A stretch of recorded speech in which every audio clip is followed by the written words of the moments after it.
Number 12, Lo-Chen. Ito'y maliit na lahi ng aso na kilala sa tawag na lion dog dahil sa kakaibang kupit na parang mini lion at sa pagiging matapang. Ayon sa Always Pets, ang halaga ng isang Lo-Chen ay humigit kumulang 165,000 pesos hanggang 440,000 pesos. Tinuturing itong isa sa pinakapambihirang lahi ng aso sa mundo dahil kukunti na lang ang ipinapanganak kada taon at kadalasan nasa Europa at Amerika pang breeders. Bukod sa presyo, mahal din ang pag-alaga sa kanila dahil kailangan ng tamang pagpapagupit at oras para sa kanilang malambing na personalidad. Sa Pilipinas, maaaring magkaroon ka ng imported na Lo-Chen ngunit napakahirap makahanap at tiyak na mahal ang importation at quarantine. At number 11, Karakal. Isang mailap na pusa na may mahabang itim na tuktok sa tainga. Ang bawat karakal ay nagkakahalaga ng humigit kumulang 82,000 pesos hanggang 1.1 million pesos. Sa mga sinaunang sibilisasyon tulad ng Ehipto, ginagamit sila sa pangangaso dahil sa kanilang liksi at lakas. Kapag tinitingnan, para silang pusang domestikado, ngunit sila ay predator din. Kaya ang pag-aalaga sa kanila ay nangangailangan ng malaking espasyo at pasusing pag-aalaga. Sa Pilipinas, ang karamihan ng bansa, illegal ang pag-alaga ng karakal dahil kabilang sila sa wildlife species at protektado laban sa kalakalan. Madalas silang sinusubukang ipuslit sa black market, ngunit mahigpit ang batas sa ating bansa. Kaya imbis na alagaan, mas mainam na pagmasdan sila sa documentaries o ligaw na kalikasan upang hindi mapasama sa trafficking. Number 10, Capuchin Monkey. Isang maliit ngunit napakatalino at malikot na primate.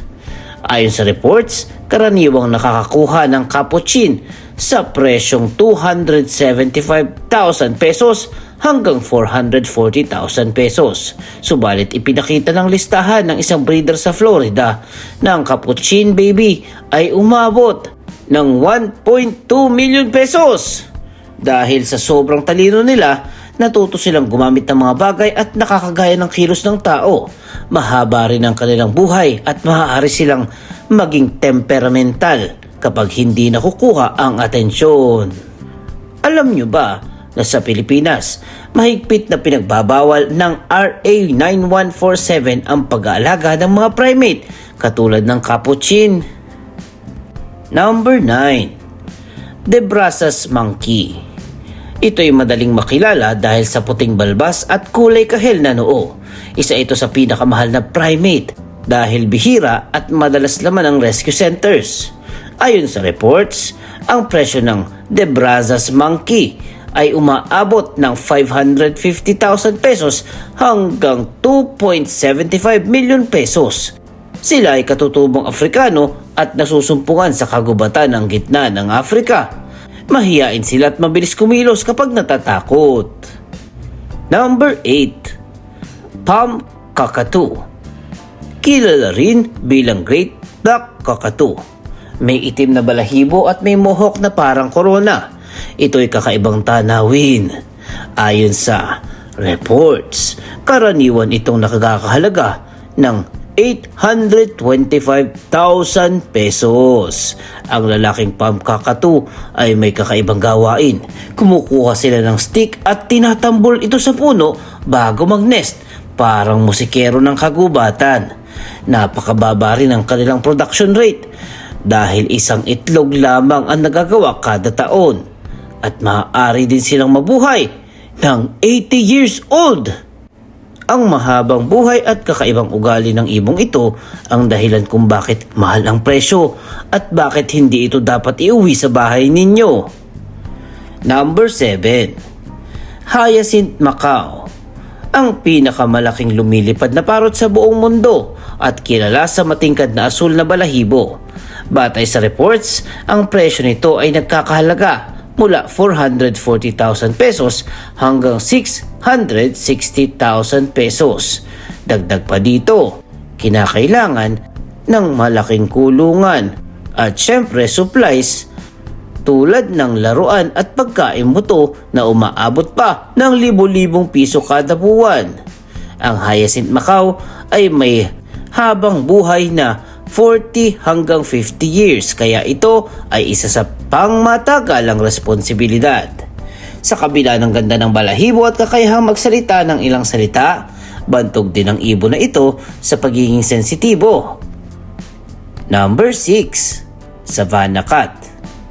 Ito'y resulta ng pag-cross ng African Serval at Domestic Cat. Kaya may haba at taas na parang maliit na leopard.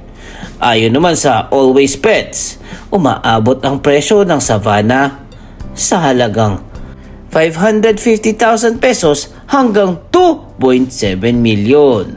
Mas mataas pang presyo ng mga F1 generation dahil mas malapit sila sa serval at mas wild ang ugali nila.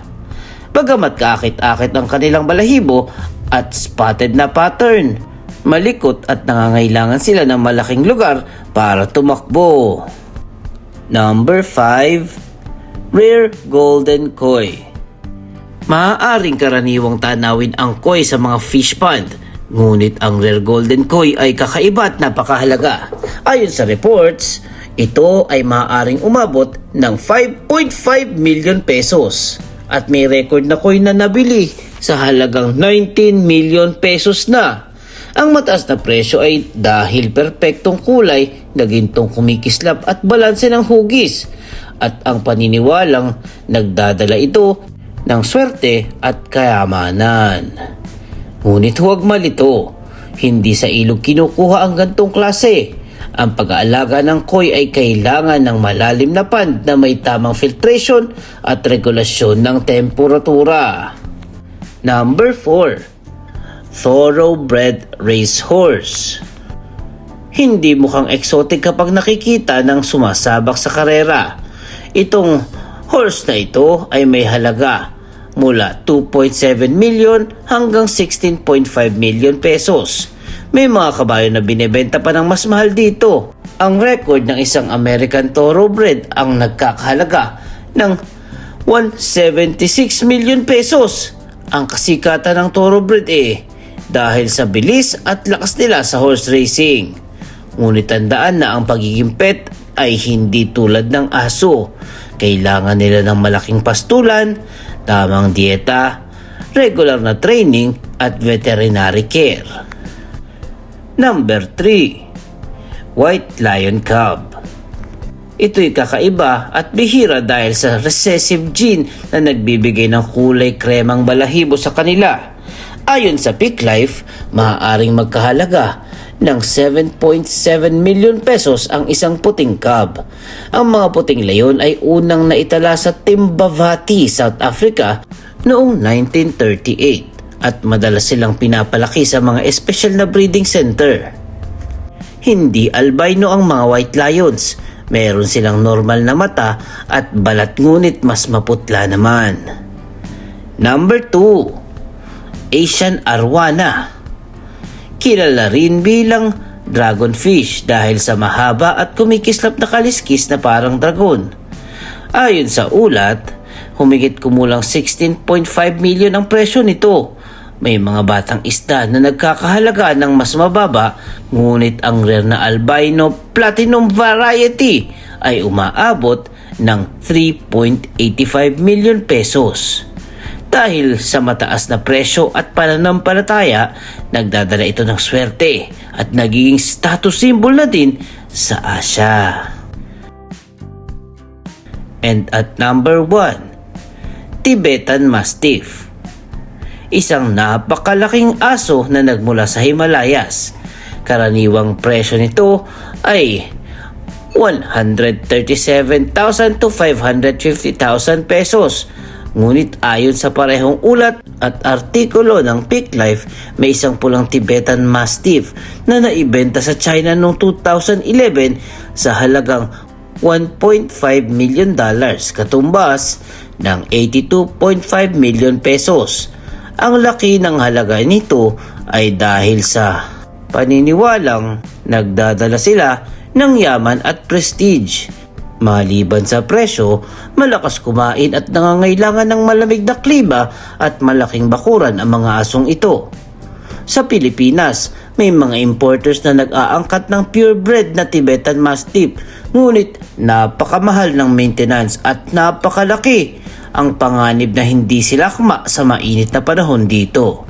Bukod pa dito, may mga lokal na asong bantay na mas sanay sa klima at mas mura pang alagaan. At iyan ang pinakamahal na mga exotic pets dito sa Pilipinas. Meron ka ba ditong alaga? I-comment mo naman kung meron ka sa listahan. At kung nagustuhan niyo pong aking video, please comment, like, share, at subscribe na. Dahil may Pinoy dito, may Pinoy dyan, may Pinoy doon. May Pinoy World. Haha.